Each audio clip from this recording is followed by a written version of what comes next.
Sembe,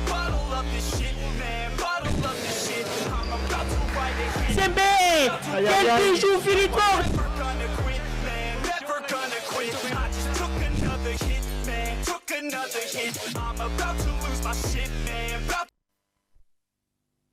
Salut à toutes et à tous et bienvenue à votre plateau de KMC Sport sur la chaîne de la jeunesse et des bonnes valeurs. Un nouveau numéro et on va parler sport. On va parler football, on va parler basket également. On va parler également de la boxe avec ces combats perdus par Martin Bakolé. Un combat qui n'était pas le sien et qu'il a d'ailleurs perdu. Il avait déjà expliqué avant de s'en aller pour Riyad. Que ces combats, il l'avait accepté pour des raisons qu'il avait avancées. On va en parler dans cette émission. Amis sportifs, ces programmes, on ne va pas le faire seul.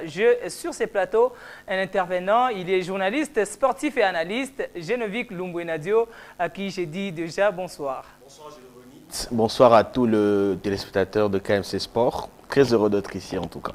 Merci beaucoup pour une première d'ailleurs sur KMC Sport. On espère que ça ne sera pas la dernière. Bien sûr, ce ne sera pas la dernière parce qu'on vient dans un très beau cadre comme celui-ci.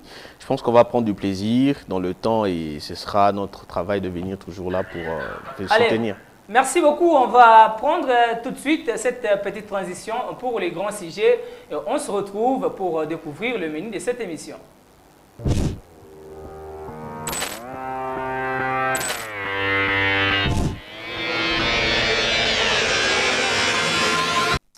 Pour ce soir, on va parler des léopards et particulièrement les léopards I-17 qui ont raté leur qualification à la prochaine Coupe d'Afrique de moins de 17 ans. On va parler également des léopards dames qui sont en pleine phase de qualification des éliminatoires de la CAN 2026. Les léopards dames qui sont déjà qualifiés pour la CAN 2025 et qui sont dans la campagne pour la qualification de 2026.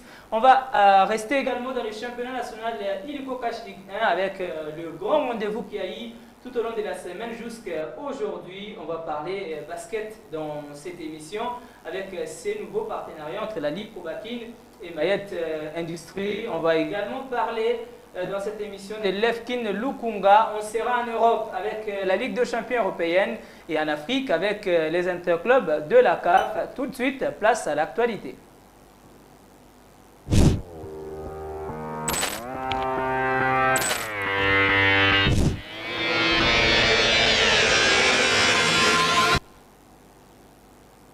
Malgré un bon début de campagne des éliminatoires de la CAN I-17 Maroc 2025 au niveau du Cameroun à Douala, le léopard I-17 de la RDC n'ont pas réussi à se qualifier pour la phase finale de la compétition et ils ont été éliminés après 2 défaites de suite. D'abord face à la RCA, 3 buts contre 2 et face au Cameroun, pays hôte, 6 buts à 0. Les léopards qui avaient bien commencé cette campagne avec une victoire, 3 buts à 1 contre le Panthère U17 du Gabon, seront malheureusement empêchés de participer à cette grande fête de moins de 17 ans. Suivez.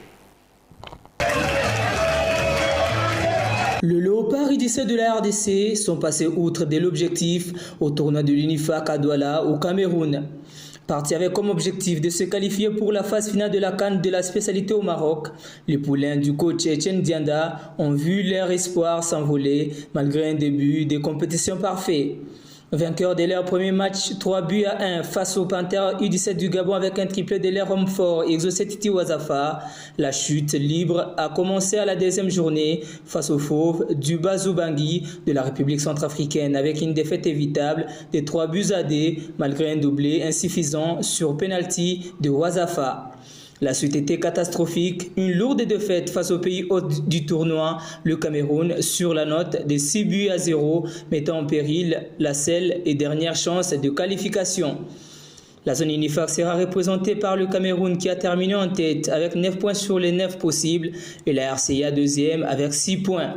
La RDC troisième avec 3 points et le Gabon dernier avec 0 points sont donc les 2 pays éliminés et devront patienter à la prochaine édition pour espérer participer à une campagne africaine de la spécialité.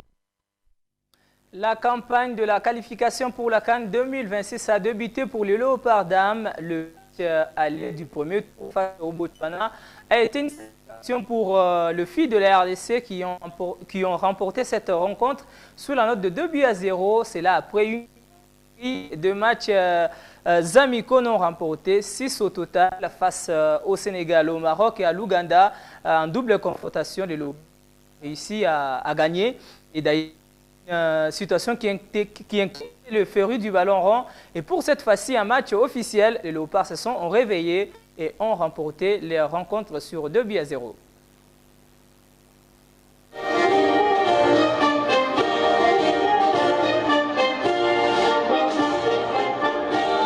Déjà qualifié pour la phase finale de la Coupe d'Afrique des Nations féminines Maroc 2025, qui aura lieu en juillet prochain, les Léopards dames de la RDC se sont lancés de la plus belle manière à la quête d'une deuxième participation de suite à la grande fête du football féminin africain. Après une série inquiétante de 6 rencontres amicales pour 6 défaites en double confrontation tour à tour face au Maroc, Sénégal et à l'Ouganda, cette fois-ci, c'est la bonne. Le dame congolaise semble bien aimer gagner qu'un match officiel. La campagne des éliminatoires de la CAN 2026 a débuté le jeudi 20 février 2025 pour le premier tour face au Botswana avec une victoire 2-0 au coup de sifflet final. En mode alpha et oméga, le filles de la RDC ont ouvert le score à la première minute par un but contre son camp de la défense botswanaise après un corner bien exécuté par la capitaine de FCF Mazembe, Belange Nzumba Vukulu.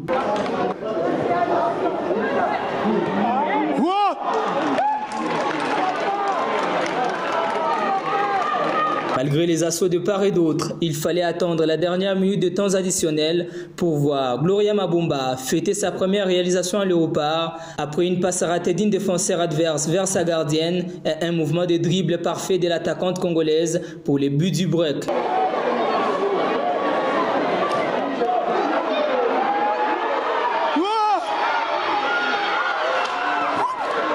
Les Léopards ont pris une bonne option pour la qualification avant la manche retour à négocier à domicile au stade de Martyrs le mercredi 26 février 2025.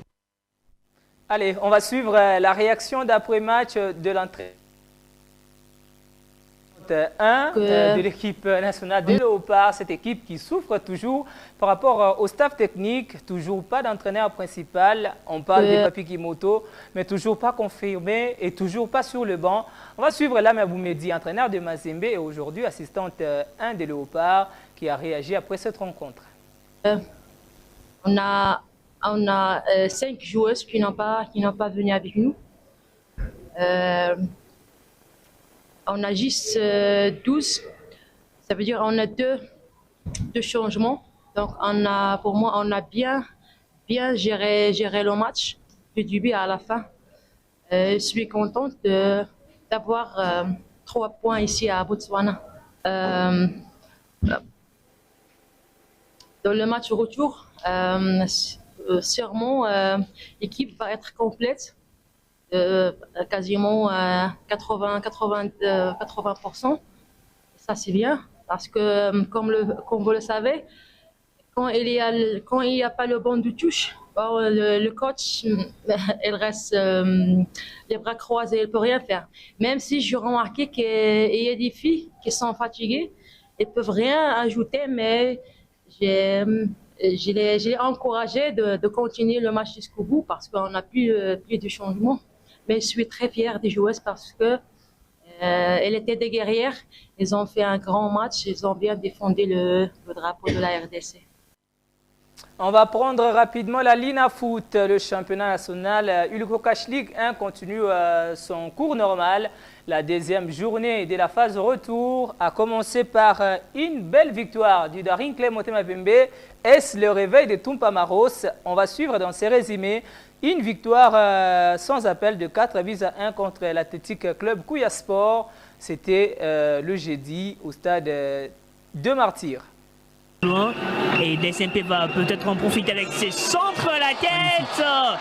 Elle est si puissante pour une première fois.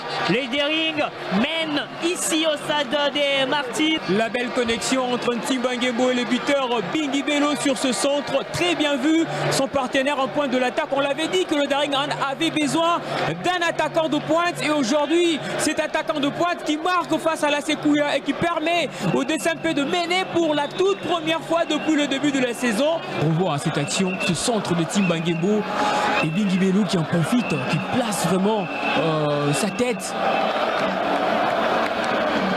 C'est bien fait pour le Daring Club Motema Pembe. Bingi comme un bon avant-centre qui marque ses buts et qui permet à son équipe vraiment de passer devant face à l'AS Sekouya. Bingi Bello, l'ancien joueur des Kratos. Mosengo qui soulève la balle. Le deuxième but du Daring Club Motema Pembe. Et oui, je vous disais, c'est une nouvelle page d'or qui s'ouvre pour cette formation du Daring Club Motema Pembe. Contre son ancien club, la Sekouya, on revoit cette action au premier poteau et qui dévie ses ballons au second poteau. Il a bien suivi cette action derrière Bingi Bello qui a un tout petit peu pris dans le vent le défenseur de la Sekouya et derrière c'est Foloko Ndoulama qui marque contre son ancienne formation la Sekouya. Et ça paye cash avec ses 2 buts inscrits. Ça fait tellement longtemps de voir Jean-Claude Motema Pembe démarrer avec tant de motivation. C'est un bon début de match pour les Immaculés de la capitale. En moins de 15 minutes, déjà 2 buts. Ça, c'est une très bonne chose. Il faudrait vraiment aller chercher le résultat. Attention à cette balle. Peut-être le 3e but. Et oui, c'est une fête totale pour le Daring Club Motema Pembe. Bingi Bello pour les doublés. Et encore lui, Bingi Bello. Allez, c'était avec un triplé de Bingi Bello dans ces matchs. Est-ce un réveil de Toumpa Maros? On le verra à la suite de ce championnat et on va vous proposer les réactions des 2 entraîneurs après cette rencontre. Je peux dire que nous continuerons toujours à travailler parce que gagner aujourd'hui, c'est ne pas gagner la Ligue. Nous allons continuer toujours à travailler pour voir si on peut se qualifier en play-off. La différence était sur le plan tactique et individuel du terrain des joueurs. Et vous savez qu'on avait un problème sur le plan de FIFA qui était décanté. Alors il y a les renforcements sur le plan offensif et défensif de l'équipe. Et les erreurs que nous avons commises contre l'équipe des Célestes, on a essayé de corriger et de travailler sur l'offensif et vous avez vu comment l'équipe s'est comportée. C'est juste le travail, hein? C'est juste le travail. On a travaillé beaucoup et on avait beaucoup de stratégies sur le plan offensif et défensif. C'est ce qui nous a donné les résultats aujourd'hui. Pas encore parce que vous savez qu'on jouait sous le soleil. Sous le soleil, ça n'était pas facile pour les 2 équipes de s'adapter. Alors, match de 15 heures, c'était comme on jouait à 12 heures. Alors, de baisse des régimes, c'est à cause du soleil. Mais nous continuons toujours à donner les meilleurs de nous parce que nous sommes Daring. Daring, c'est un grand club. Nous devons faire les efforts pour que nous puissions avoir le niveau que tous les sporteurs s'attendent de Daring. Bon, c'est une rencontre de football. Nous étions pris à chaud. Nous avons encaissé 15 minutes, 3 buts dans les 15 premières minutes. C'était horrible pour nous. Bon, moi, en tant que coach principal, j'assume mes responsabilités. Non, il y a eu des entraînements, mais dans une semaine, on faisait 3 fois l'entraînement. C'est ce qui nous a coûté un peu par rapport à la préparation, mais ce n'est pas une cause de cette défaite. Mais pour moi, en tant qu'entraîneur, nous allons continuer à travailler. Nous allons faire tout dans les 3e matchs pour remonter le moral des joueurs et gagner ces matchs. Je crois que nous allons jouer contre Étoile du Kivu. Ici, nous allons faire tout pour remonter la pente. L'intention des joueurs, ils n'étaient pas présents dans les 20 premières minutes. Daring a profité pour marquer ces 3 buts et emballer les matchs. Mais nous allons continuer à travailler. C'est ça le football. Non, je ne crois pas, puisqu'on a pu remplacer les joueurs. Il y a 2 partants seulement. Il y a le petit Gaël, que le transfert est en cours et il y a le petit qui vient de... J'ai oublié un peu les noms. Il est parti dans les Aigles. Ce n'est pas ça la raison. Nous avons perdu, moi j'assume toujours.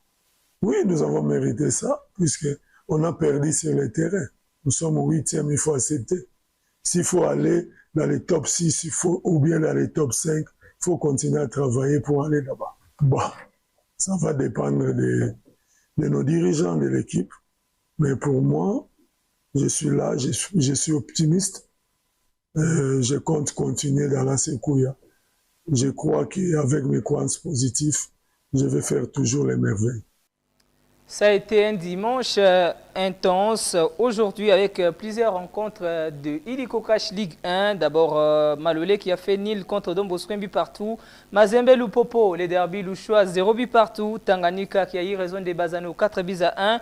Les Aigles du Congo contre New Jack, 2 buts à 1. Et l'As Vita Club, avant qu'on monte sur ces plateaux, a perdu son premier match 0 contre 1 face aux Anges Verts. On va quitter la Lina Foot pour parler de Lefkin Lukunga. Après sa victoire sur tapis vert face à Cité des David, le cercle sportif Katansi du Congo a enchaîné avec une nouvelle victoire. C'était face au FC Parcours le mardi 18 février 2025 au stade Tata Raphaël sur la note étriquée d'1 but à 0. Regardez. La victoire du cercle sportif Katassi du Congo le jeudi 20 février au stade Tata Raphaël a été obtenue grâce à l'unique réalisation signée Zinga Mimic à la 54e minute des jeux. Face à une équipe d'FC Parcours très solide évoluant en bloc bas, le CSK a été tenu en échec, 0 but partout jusqu'à la pause. Au retour, les hommes d'étoile de Makosso ont réussi sur une action mal renvoyée par la défense à marquer. Monté avant la pause, Zinga Mimic a permis aux siens de s'imposer sur une tête à la surface de réparation alors que la défense adverse était restée muette. Selon le coach de CSK, cette victoire, bien qu'une satisfaction, mais il y a de quoi qu'à travailler. Pour l'entraîneur adverse, son équipe a trop subi les actions adverses. Comme lors du match aller, qui a vu Katassi s'imposer sur la note de 3 buts à 2, le club de Kanluka refait sa force et garde une bonne dynamique après la victoire obtenue sur tapis vert lors du récent match face à Cité des David. CSK 3e au classement compte 47 points et 7 de moins que les leaders. Avec 20 matchs joués, 3 de moins que ses adversaires directs au titre. Katassi du Congo a érigé son quartier général au stade Tata Raphaël pour ses matchs à domicile. Une décision prise pour éviter les désordres comme lors du match face à Cité des David. Il y a eu tirage au sort au niveau de la CAF pour les interclubs de la CAF, Ligue des Champions et la Coupe de la CAF. D'abord, on va commencer par les affiches de la Ligue des Champions. Les 4 rendez-vous seront Ali d'Égypte contre Al Hilal du Soudan du coach Florent Ibenge. Pyramide d'Égypte de Fiston Kalalamayele va jouer contre Asfar de Joël Beya et Inonga Baka. Mamelody Sundowns jouera Espérance de Tunis et MC Alger va en découdre avec Orlando Pirates. Les matchs allés, c'est pour le 1er avril 2025 et le retour le 8 avril 2025. Et là, vous voyez l'affiche de la Coupe de la Confédération avec le rencontre Stellenbosch contre Zamalek. Stellenbosch qui avait éliminé d'ailleurs l'Asvel Club de Kinshasa. ASEC Mimosa contre Renaissance de Berkane, CS Constantine contre USM Alger, Al Masri contre Simba Sporting Club. Les matchs allés le 3 avril 2025 et les matchs retour seront pour le 10 avril 2020. On va quitter le football pour parler de la des basket à présent, mais avant tout, sort de 8e. En affiche, le Paris Saint-Germain qui va jouer contre Liverpool, Club Brugge contre Aston Villa, le Real Madrid contre Atlético Madrid, il y aura PSV Eindhoven contre Arsenal. Benfica est tombé sur le FC Barcelone, Dortmund va jouer contre LOSC Lille, Bayern Munich contre Bayern Leverkusen et Feyenoord va jouer contre l'Inter de Milan. Ce sont là les affiches de la Ligue des Champions européenne. Quittons le football pour parler, comme je le disais, du basketball. Le partenariat entre la Ligue provinciale de basket de Kinshasa, l'Iprobakin, et l'entreprise Mayette Industrie à travers son produit cristalline, une eau potable, est désormais scellée. La cérémonie de signature s'est tenue le jeudi 20 février 2025 dans la salle de conférence du gymnase jumelé du stade des Martyrs. Suivez. Merci pour la question. Peut-être je ne l'ai pas précisé quand je me présentais, mais Maët Industrie, avec le produit d'eau, a démarré depuis septembre. Donc quand on a reçu cette proposition de pouvoir sponsoriser la Liprobacline, on a directement sauté dessus parce que pour nous c'est une très belle initiative de pouvoir participer à cette... comment dire, cette belle initiative que M. Arthur Luango promeut déjà depuis quelques années. Et bon, on n'est pas fermé pour les autres sponsoring. On a commencé avec le basketball, peut-être que demain ça sera le foot et autre chose. On n'est vraiment pas fermé. Ben, nous, c'est comme M. Arthur l'a dit, hein, c'est déjà la visibilité. Il y a beaucoup de gens qui connaissent Cristalline déjà parce que nous sponsorisons la Liprobacline. Et rien que grâce à ça, on peut dire qu'on a déjà gagné notre pari. Donc la visibilité, elle est impeccable sur les réseaux sociaux, directement sur le gymnase. Pour nous, on est vraiment satisfaits. Ça, comme M. Arthur l'a dit, on va s'asseoir calmement pour en discuter. Mais pour un début, on commence d'abord avec... d'abord pour vous donner de l'eau à toutes les équipes. Et après, on verra comment est-ce qu'on va évoluer. Mais on est vraiment, comme je l'ai dit, on n'est pas fermé. Une politique managériale du président Arthur Luango à la tête de la Liprobacline qui est en train de ramener plusieurs partenaires pour propulser la discipline de la balle au panier à Kinshasa. La Liprobacline est en train de faire une fierté pour le basket congolais. Et déjà, il faut vous rappeler que le samedi, il y avait 3 rencontres au programme. D'abord, ces matchs entre BC Police contre NMG, score 53-59. CNSS a eu raison de Vita Club 90-46. Espoir Foucache a battu la formation de One Team, plutôt a perdu contre One Team, 74 contre 63. Aujourd'hui, dimanche, il y avait 3 rencontres. Hilaire contre Mboka, BC Raphaël Balears et CTP contre Molokai. Ça sera des résultats qu'on va vous donner demain lors de notre intervention dans la matinale Blue Sky. C'est terminé pour l'actualité. On prend tout de suite les débriefs pour analyser les grands sujets de ce soir.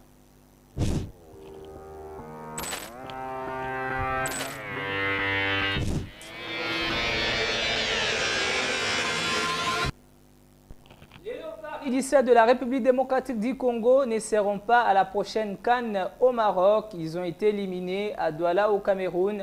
Les Léopards dames, pour leur compte, seront à la CAN 2025 et sont dans la bonne voie pour aller à la CAN 2026 avec Genovic Lumbuenadio. Mais avant de prendre ces grands sujets, un mot sur la Ligue des champions européenne d'abord. Un Real Madrid qui tombe sur l'Atlético en 8e de finale.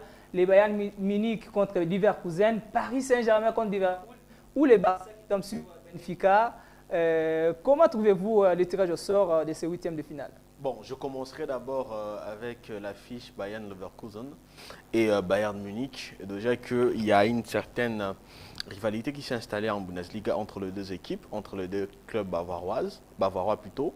Et à ce niveau, je vais dire que ce sera une question de venir implémenter la concurrence de l'autre côté qui sévit en Allemagne entre Leverkusen qui a essayé de détrôner Bayern du trône en Allemagne et actuellement ce sera aussi dans cette logique-là, dans cette démarche-là que Leverkusen viendra pour essayer un peu de bousculer le Bayern Munich qui est aussi un peu vacillant en Ligue des Champions, disons-le. C'est une équipe qui se cherche encore en Ligue des Champions. Une équipe qui gagne avec beaucoup de difficultés, oui, on l'a vécu face au FC Barcelone, face à Feyenoord. Et je pense que dans ce match, Leverkusen aura beaucoup de cartes à jouer. Et si je dois aussi parler d'un match qui pour moi me tient beaucoup plus en haleine, c'est le match Liverpool et Paris Saint-Germain. Oui, parce que Paris Saint-Germain qui est en train de se réveiller, un Ousmane Dembélé qui prend de l'avance et de la responsabilité, c'est qu'on avait d'ailleurs demandé depuis le début pour Ousmane. Est-ce que Liverpool, qui a fini en première position de la phase classique, peut avoir peur?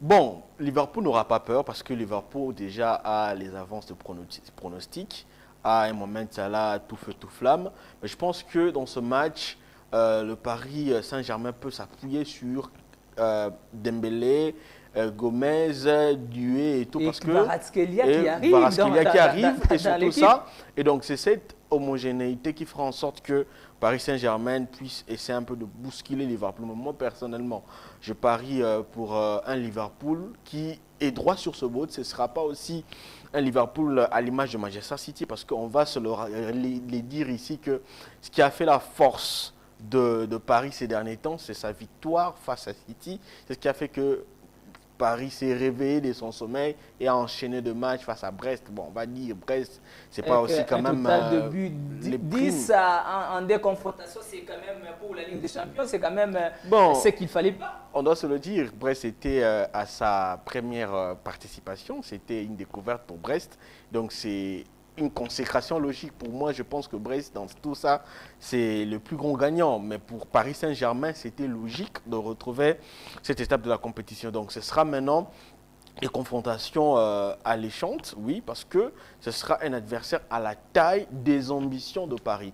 Et je pense qu'on va aussi beau juger, si je dois répondre à votre question, on va aussi beau juger la prestation, soit les prestations de Ousmane Dembélé face à une défense de Reims qui n'encaisse pas aussi beaucoup que ça. Et donc on verra comment est-ce que Ousmane Dembélé dans son nouvel registre, comment est-ce qu'il va se comporter, parce que aujourd'hui c'est pas le Ousmane Dembélé qu'on a connu dans le temps, qui jouait beaucoup plus sur la ligne, qui était plus excentré. C'est un Ousmane Dembélé qui pique dans l'axe, c'est un Ousmane Dembélé qui joue comme un demi-neuf. Et maintenant je pense que on va voir comment est-ce qu'il va s'en sortir face à Liverpool. Mais je me dis, cet état de grâce d'Ousmane Dembélé est profitable, oui, à Paris Saint-Germain, parce qu'il fallait, après le départ de Kylian Mbappé, retrouver celui qui pouvait porter l'équipe sur ses épaules.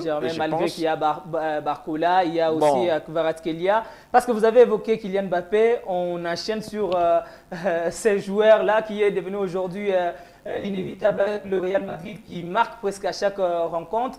Est-ce que c'est des belles solutions pour les Real face à l'Atlético Madrid, sachant qu'ils sortent des matchs nuls en championnat? Oui, c'est de belles solutions pour le Real Madrid, parce que je pense que déjà que quand vous avez un quatuor composé de Rodrigo, Jude Bellingham, Vinicius, Mbappé, c'est difficile déjà à la première vue d'avoir une très belle gestion de ce joueur. Parce que si vous voyez comment est-ce que City a peiné face à ces 4 joueurs, c'est qu'il y avait cette variété dans leur emplacement. City, il y avait des permutations. Ils étaient dans une période de convalescence. C'est pour ça que le Real a gagné. Bon, ce n'est pas vraiment que ça, mais je pense que dans leur animation, c'était vraiment une équipe qui pressait haut. Et surtout qu'avec le Real Madrid actuellement, on doit se le dire, c'est une équipe qui a des joueurs qui savent bien attaquer l'espace. Oui, parce que si vous voyez dans ce match, la façon dont Rodrigo, Vinicius, Mbappé se permettaient, ça a troublé la défense malade de Manchester City. Donc,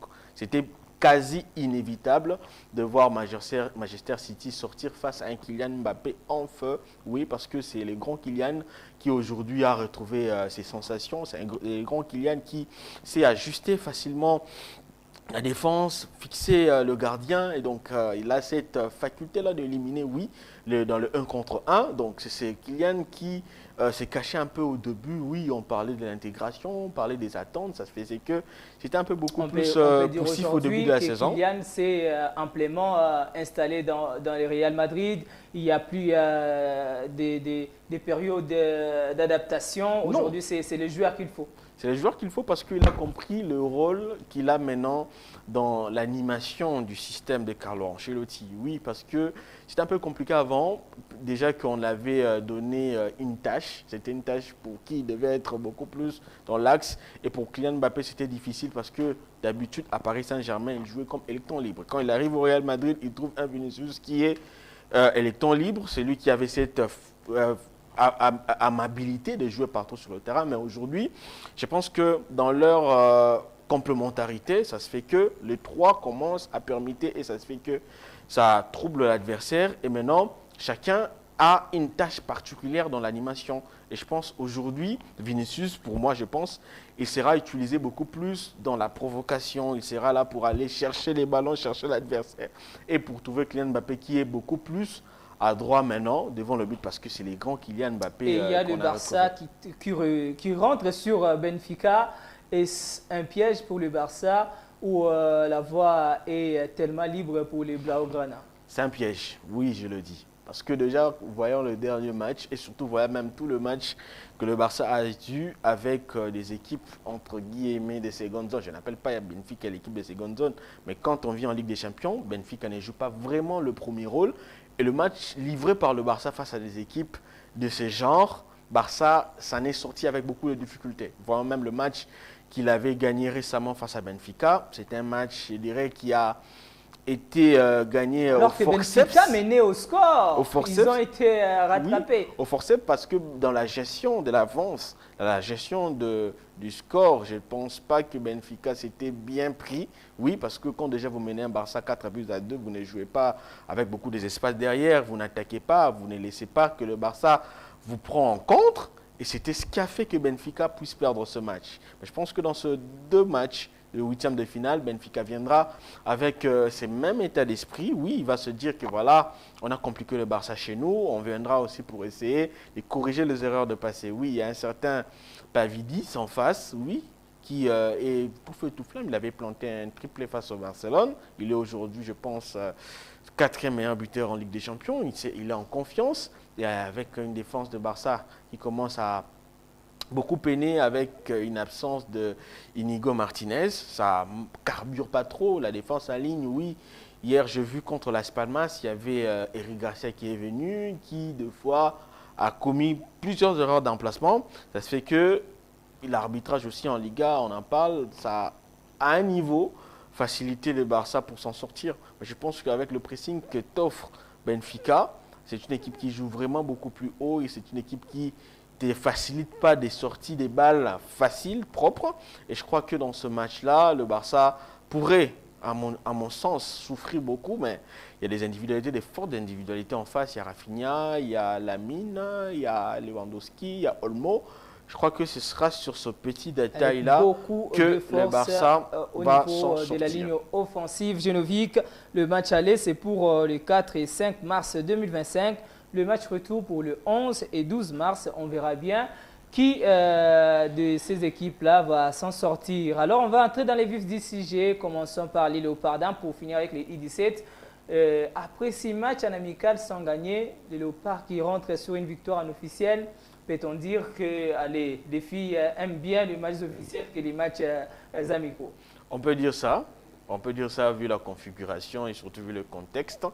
Et c'était dit, je pense, j'interprète, c'est que se sont dit entre elles, c'est qu'on ne perd pas ce match parce que c'est un match qui va nous conduire droit vers le deuxième tour qualificatif décisif pour la CAN Maroc 2026. Bien que ce sera l'Afrique du Sud en face, mais après, on a beau à espérer parce que c'est une belle génération.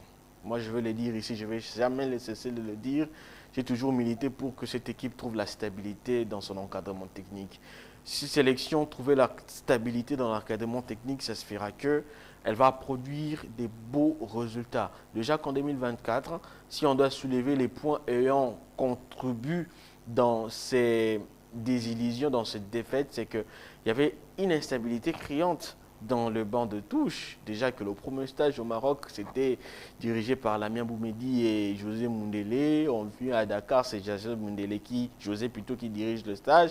On vit à Kinshasa, c'est Jussi Katouma qui, pour moi, n'était pas taillé pour cette équipe. Il débarque de Céleste, où il était deuxième assistant. Il vient pour diriger un vestiaire aussi complexe que celui-là. C'était difficile pour s'en sortir parce que chaque entraîneur avait sa méthodologie de travail, chaque entraîneur avait son discours, il y avait de la psychologie qui devait venir en jeu, ce qui a fait tout ça. Et les individualités fortes qu'on avait, on n'en a pas usé à bon escient. Mais aujourd'hui, je pense qu'avec une expérimentée qui vient en rescousse, qui vient en sapeur-pompier, Lamia, en dernière minute, je pense que c'est ce qui a été comme l'élément déclencheur pour cette victoire. Sur le terrain, on a vu une équipe qui s'est très bien comportée, une équipe qui a très bien gérer les moments faibles et surtout ça, c'est à relever parce que quand vous voyez même les actions que les Mars du Botswana ont obtenues, je me dis, mais comment est-ce que Fideline Ngoïki, pour moi, n'aspirait pas vers beaucoup la fin de sa carrière, confiance, comme beaucoup le surtout disent. qu'elle est en fin de carrière. Mais je pense que ce qui a fait en sorte qu'elle soit dans son bain, c'est la Ligue des champions récente réalisée avec le TP Mazembe. Et elle est en confiance, elle est champion d'Afrique. C'est ce qu'elle a enrayé. Ce n'est pas la toutes ses présence actions. de Lamia Boumedi qui est déjà avec Fideline à Mazembe qui fait que Fideline puisse être plus en confiance qu'avec peut-être les autres. Parce que quand vous regardez la configuration de l'équipe, c'est presque dit Mazembe. Est-ce que ce n'est pas la présence de Lamia qui fait ce déclic? C'est surtout ça, moi je veux le dire ici sans peur d'être contredit. Déjà dans l'axe, il y a Emeraude Mawanda, il y a Benny et Marlène. Donc ce sont des joueurs que Lamia a vraiment beaucoup maîtrisé dans le sens où il y a une certaine complicité. Qu'elle a d'ailleurs beaucoup utilisé, même avec qu'elle a d'ailleurs beaucoup utilisé Ligue des depuis le tournoi du NUFAC jusqu'à la Ligue des Champions. Et je pense que cette coordination-là, c'est ce qui a fait la force de Léopard dans ce match. Vous voyez, dans l'axe, il y a Emeraude, à la sentinelle, il y a Marlène, et sur le couloir droit, il y a Mvoukoulou. C'est ce qui a fait vraiment l'opacité derrière. Mais on va parler des forces offensives de la RDC. Et bien sûr, il y a Naomi Kabakawa qui, pour moi, a été une désolation parce que j'attends beaucoup d'elle. Oui, j'attends beaucoup d'elle. C'est une joueuse qui est aujourd'hui 3e meilleure buteuse à la Saudi Premier League. La 10 au golf là-bas, elle marque beaucoup, elle a des triplés qu'elle venait de signer récemment. Elle est 3e meilleure buteuse avec 19 buts. Que le football africain est différent du football féminin saoudien. Bon, c'est différent, oui, on va dire en termes d'intensité, on va dire en termes d'engagement, sur tous les niveaux physiques, ce n'est pas le même, bien sûr. Mais je pense que c'était la femme en forme dans l'équipe, c'est elle sur qui les espoirs reposaient naturellement. Déjà, elle avec Ruth Kupoy, parce que Ruth aussi, elle était une grosse désolation, je veux le dire. Quand vous voyez la complicité dont elle montre au niveau de Al-Nars avec la Tanzanienne Karia Vuluvanga, c'est intéressant. Elles ont une certaine complémentarité, elles se comprennent facilement, elles savent lire les mouvements, chacune d'entre elles. Mais arrivée ici, elle n'arrive pas à le faire avec Naomi Kabakaba, avec qui elle joue depuis, je pense, 6 ans déjà. Ils ont fait Mazembe ensemble, ils sont allés en Turquie ensemble, ils ont fait Galatasaray ensemble. Et arrivé en RDC, ça n'arrive pas à carburer comme tel. Et je pense que... Alors que pendant les éliminatoires de la CAN 2025, les duos faisaient du bien au Léopard. Oui, les duos faisaient du bien au Léopard. Déjà jusqu'au mois de mai, contre le Maroc, elles ont fait du bien au Léopard. Mais après, ça n'a plus suivi. Ce sont des successions de mauvais matchs. Je pense qu'à ce niveau aussi, c'est à la responsabilité de celui qui va prendre la destinée de cette équipe. Raison pour laquelle je dois toujours revenir à ça, c'est que celui qui viendra pour prendre la destinée de cette équipe doit frapper fort. Déjà sur le banc, il y a de la concurrence, il y a de la fraîcheur, il y a de ces joueuses qui viennent pour frapper à la porte, pour essayer un peu de bousculer cette hiérarchie. Il y a Olga Massambo qui est là, il y a aussi Deborah Ngaloula. Bon, bien qu'en club, ce n'est pas vraiment beaucoup flamboyante, mais quand même, elle peut venir aussi apporter de la vivacité et de la présence devant. Parce que ce qu'on attend beaucoup plus d'elle, c'est que c'est de la percussion avec laquelle on s'est habitué depuis longtemps. Ce n'est pas le cas aujourd'hui. C'est le pressing, surtout le travail de pressing haut. Parce que si vous voyez même le but marqué en dernière minute par Mabomba, c'est qu'elle était là en présence, elle pressait haut. Mais ce n'est pas le travail qui te fait Ruth Kupoy. Ruth Kupoy, lorsqu'elle perd le ballon, elle marche. Et donc, on ne veut pas de ça dans cette configuration pour une équipe qui est beaucoup plus à vocation offensive. Une question arrive. Est-ce que, parce que tu l'as évoqué, cette question du staff technique, où on ne sait pas qui est qui fait quoi, qui est réellement l'entraîneur de ces Léopards, même si le nom de Papi Kimoto est tant soit peu cité, est-ce qu'on peut dire aujourd'hui que cette question-là manque d'une responsabilité claire technique nous amène dans une certaine monotonie? On reste sur Kipoyi Kabakaba, on reste sur Pambani Kassange, on reste sur Koubiena Vukulu Mawanda.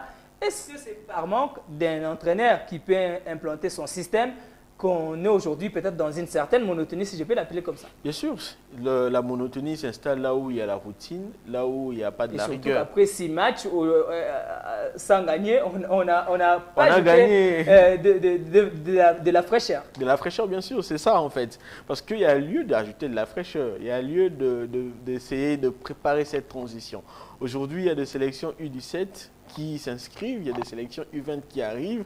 Et je pense que ces aînés qui sont là, je dis, elles sont redevenues régulières depuis un temps parce qu'elles le méritent.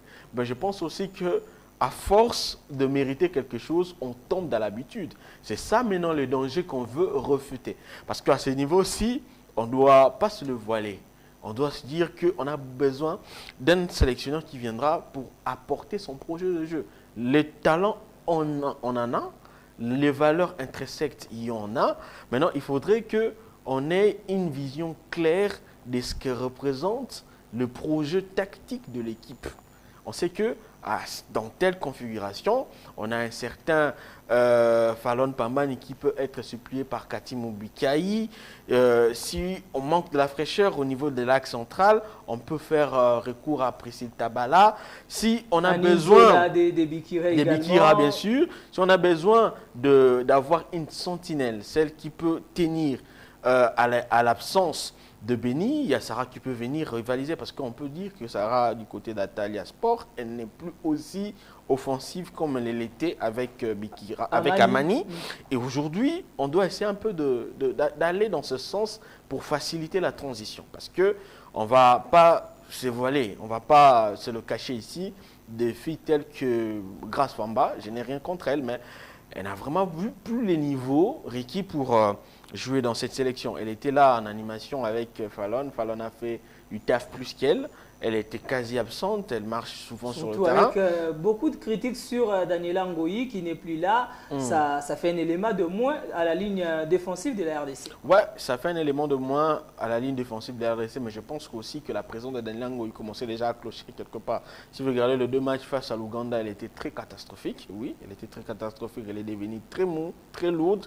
Ses emplacements, ses replacements ne nous aidaient pas. Je pense aussi l'absence de Natacha Boyengwa coûte beaucoup à cette sélection. Oui, Natacha, sur le match face au Maroc et face au Sénégal, elle était beaucoup plus présente. Et d'ailleurs, même si on doit remonter les temps face à la Guinée équatoriale, elle avait vraiment pris l'axe central entre ses mains. C'est elle qui dirigeait tout. Et quand elle est partie, Daniela est restée seule avec Béni. C'était vraiment... Excusez-moi du terme, mais c'est n'importe quoi. Et je pense qu'aujourd'hui, on peut profiter de cette absence pour essayer de venir combler le vide.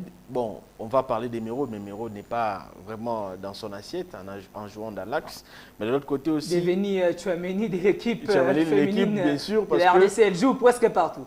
Bon, elle joue partout parce qu'on n'a pas de la profondeur. Mais je pense qu'aussi, il y a un élément qu'on a manqué à évoquer ici, c'est la résurrection d'Exaucé Kinzinga. Oui.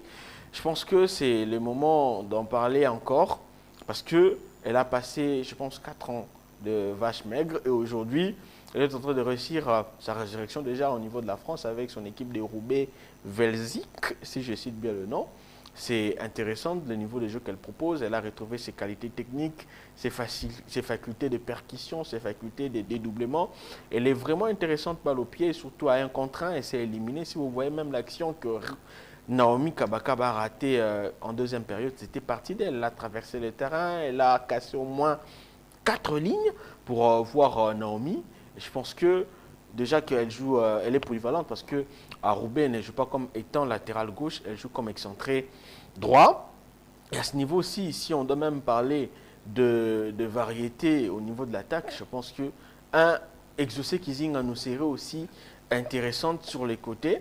À un certain niveau. Mais je me dis qu'il y a une deuxième manche ici à Kinshasa, il y aura la présence de Olga, il y aura la présence de Flavine, il y aura la présence aussi de Souluvangui. Je pense que Souluvangui, elle peut venir, elle n'a pas fait de mauvais matchs face à l'Ouganda, elle peut venir pour jouer comme sentinelle comme ça.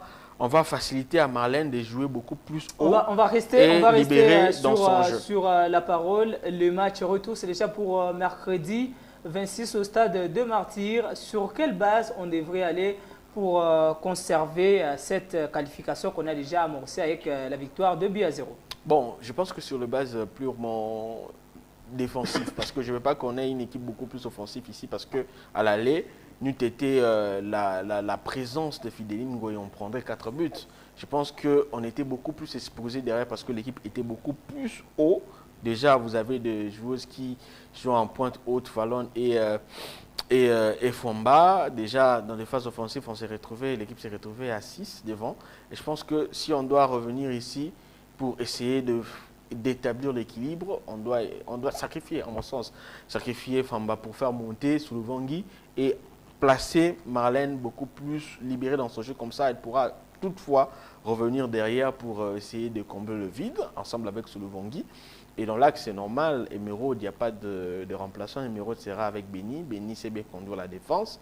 Et sur le côté, Kinzing n'en a pas de remplaçante. Elle sera là, Vukulu aussi. Et en attaque, je pense. On reste dans l'habitude des Kabakaba et Kipoyi. Non, non, non. En attaque, je pense qu'il y a lieu de frapper fort, faire descendre Kipoyi comme Lamia l'avait fait, je pense, au Maroc. Et c'était utile parce que si vous voyez le premier match au Maroc, Kipo n'était pas là. Kabakaba a été libéré dans son jeu. C'est elle qui avait porté l'équipe. Et sur le deuxième match, Kabakaba est sorti du banc. Vous verrez que c'est Kipoyi qui marque le premier but. Et c'est lorsque Kabakaba vient en seconde période que la RDC a exercé un pressing beaucoup plus haut. Et ça permet à la RDC de chercher, voir les 2 buts. Les buts de Famba qui a été annulé après.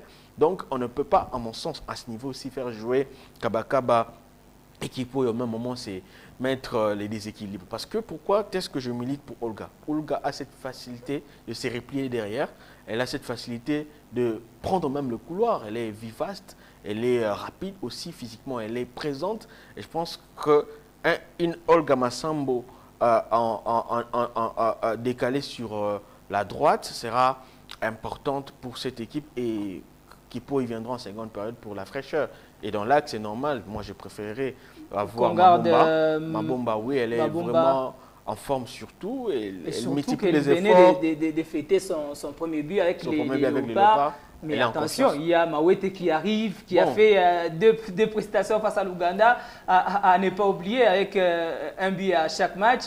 Est-ce qu'il faudra qu'on compte sur elle qui arrive ou on se dit, eh bien, on laisse Mabomba dans la continuité? Bon, Flavine et la Joker. Parce que sur les 2 matchs contre l'Ouganda, vous vous souviendrez qu'elle sortait du banc. Oui. Donc, c'est cette fraîcheur-là, quand elle vient sur le terrain, ça fait qu'on n'arrive pas à la maîtriser. Donc, je pense qu'elle sera utile dans cette configuration. Mabomba va commencer le match. Et après, on peut aussi rêver voir, pourquoi pas Olga, plutôt Sarah Yassongamo venir, parce qu'il y a vraiment un problème de profondeur du banc dans cette équipe.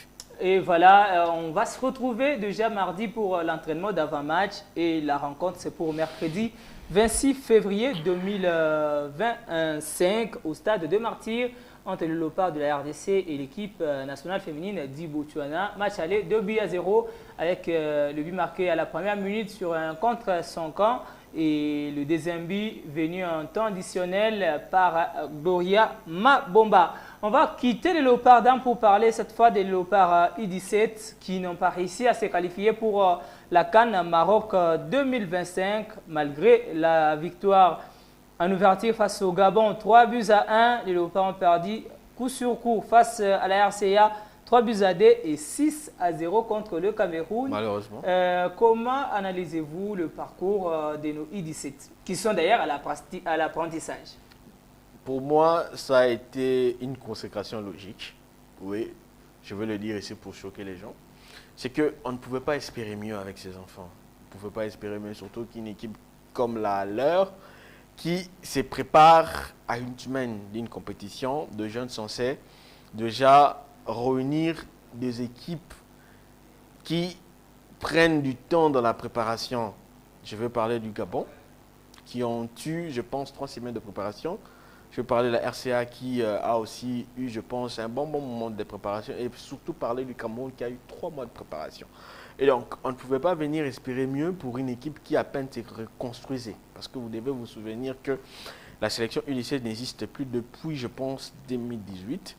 Déjà, en 2021, elle avait fait plutôt un semblant de résurrection, mais malheureusement, elle avait raté de justesse sa participation aux éliminatoires de la Coupe d'Afrique des Nations de la spécialité 2023, je pense, suite à des problèmes d'argent et des textes IREM. La génération Favardi, Mongeli, Dylan et les autres n'ont pas eu l'occasion de jouer les tournois UNIFAC. Donc depuis lors, les sélectionneurs, Etienne Dianda n'a pas eu de stage avec ses enfants. Parce que vous savez qu'avec les jeunes, c'est les cycles de 2 ans, 3 ans. Après 3 ans, il y a un nouveau cycle qui s'installe. Donc il faudrait avoir cette promptitude dans le scoutisme. Et je pense aussi, cette année, on a raté notre occasion, parce que la RDC a raté son occasion, parce que à peine elle sortait, c'est-à-dire les jeunes sortaient d'un championnat national U16 U16 et U15, U16, U16, je pense. U15 et U17 avec la Ligue Nafji. Avec la Ligue Nafji, que vous avez eu la chance de suivre. Et je pense qu'il y avait l'occasion déjà de réunir ces enfants, sachant que les éliminatoires de la CAN venaient. Et surtout, je veux dire que la FECOFA va avancer une raison comme quoi on ne savait pas les carnivals de l'UNIFAC, c'était certain avec le U17, si rien n'était planifié en amont. Mais quand on veut gagner, quand on veut faire prévaloir ses armes et ses forces, on se prépare, on anticipe les événements. Et à ce niveau-là, la FECOFA a pêché parce que Etienne Dianda était déjà là. Et pire dans ça, ce qui m'a fait encore beaucoup plus mal, c'est que celui qui venait suivre ces championnats, ce n'était pas Etienne, c'était beaucoup Guy Boukassa qui était sur le terrain. Mais pourtant, Guy Boukassa avait déjà une équipe constituée, une équipe régulière sur 4 stages. Mais Etienne Dianda n'était pas là, c'était Guy qui venait faire la supervision pour son équipe U20. Mais pourtant, à ce niveau, c'était que la LINAFJ, ensemble avec le sélectionneur U17, sachant que les éliminatoires de la Coupe d'Afrique va venir d'un moment à l'autre, il fallait déjà avoir cette étoffe qu'on allait au moins réunir pendant 2 semaines au mois de novembre, à mon sens, pour essayer de faire de relations, pour essayer d'installer une certaine homogénéité, pour ne pas voir ce qu'on a vécu au Cameroun. Qu'est-ce qu'on a vécu au Cameroun? C'est que c'est une équipe jeune, normalement, une équipe qui se découvre en pleine compétition, puisque ayant eu une semaine de stage et un match amical, donc il n'y avait pas le temps de déceler ou soit arranger le problème décelé pendant 2 matchs, comme par exemple des problèmes d'imprécision, des problèmes des gestes de trop, des problèmes d'emplacement, replacement, beaucoup de choses qu'elle a accusées pendant la compétition. Donc c'était des choses à travailler pendant au moins sur 3 stages, à mon sens. Ça allait pas être le cas pendant la compétition. Parce que même le match face au Gabon, la RDC l'a gagné grâce à l'ingéniosité d'Exaucé Titi. Mais quand on vient sur le match face à la RCA, c'est le match où on a vu voilà, c'est là d'ailleurs que ressort ma question. On gagne face au Gabon 3-1.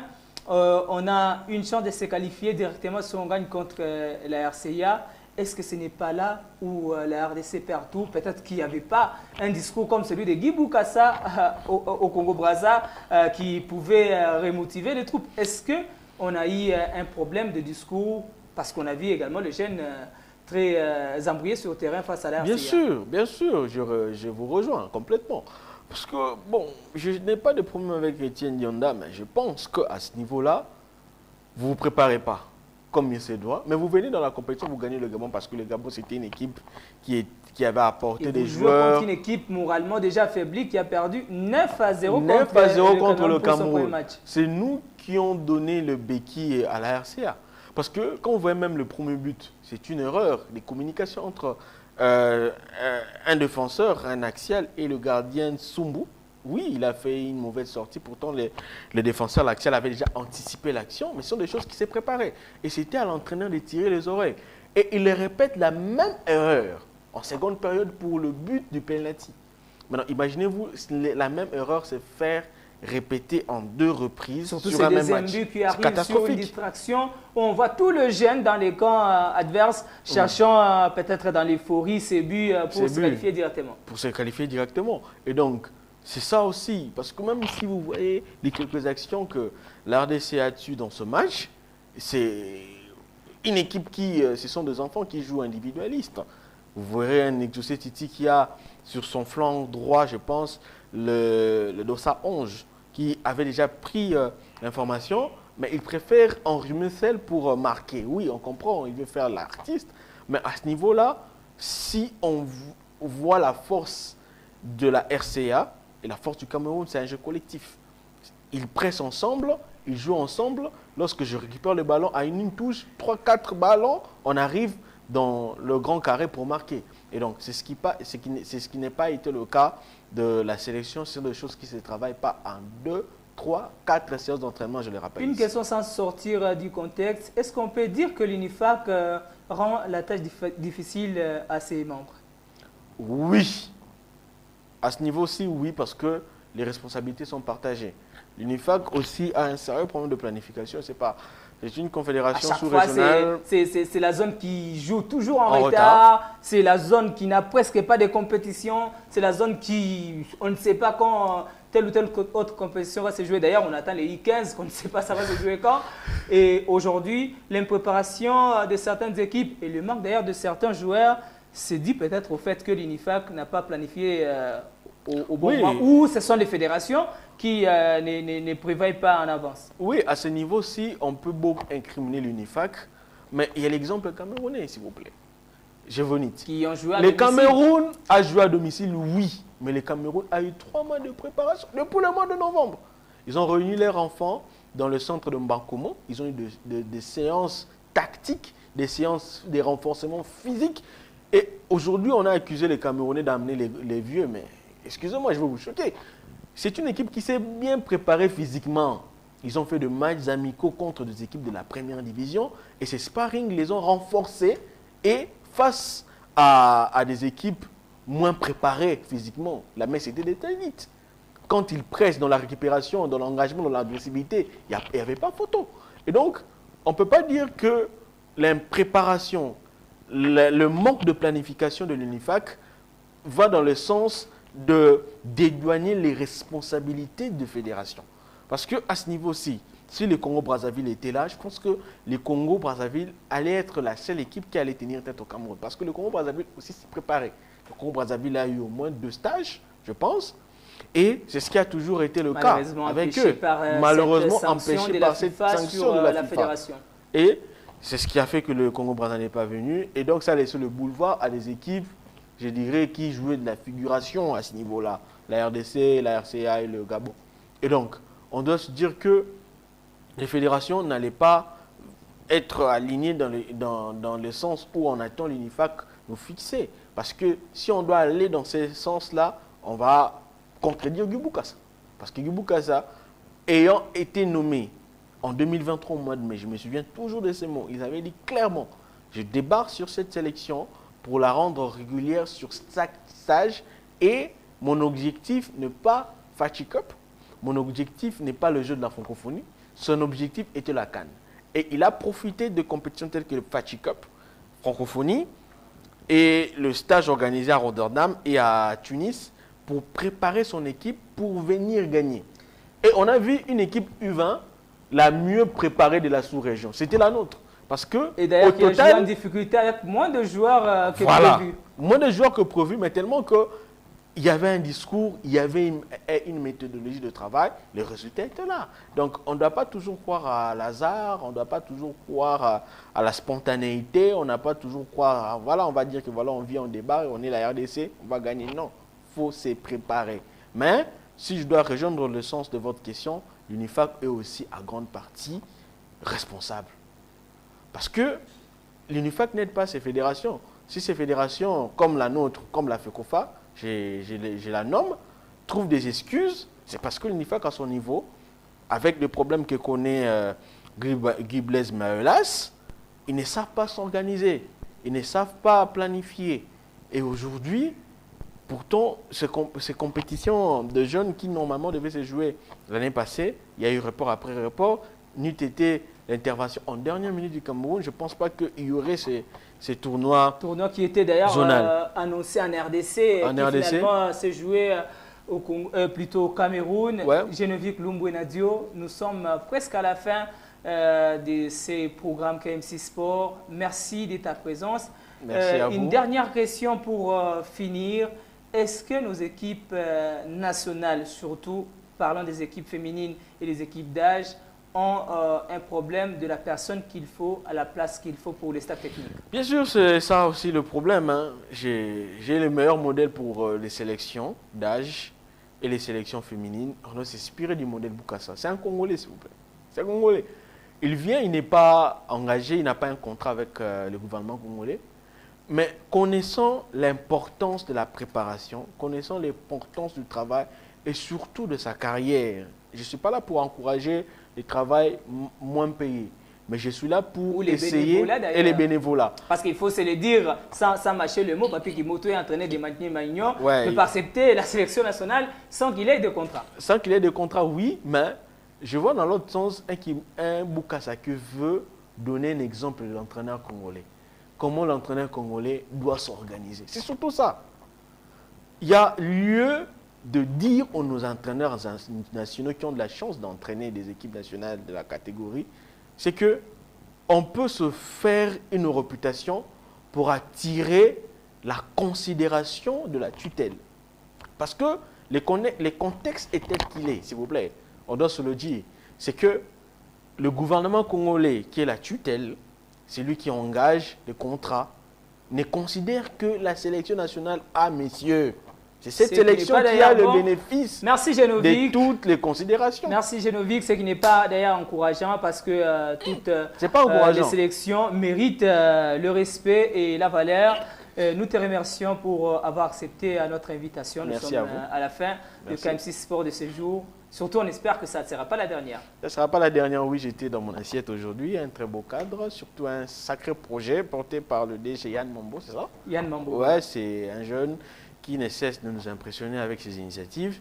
Je pense que vous allez aller dans les très bel élan pour essayer de nous impressionner encore. Ce programme a eu le concours technique de Sky Mbouyi, Henri Gantier, et à la régie finale, il y avait Dio Kambala. Gévoni Moulumba, j'étais à la présentation. Le sport, c'est lundi, mercredi et vendredi dans Blue Sky. Et surtout, la rediffusion de ces programmes KM6 Sport, c'est déjà pour demain à 10h10. Amis sportifs, merci de nous avoir suivis et bonne suite de programmes sur la chaîne de la jeunesse et des bonnes valeurs.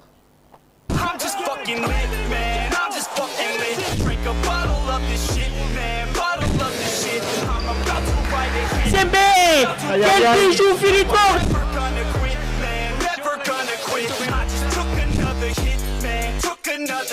I'm about to lose my shit, man.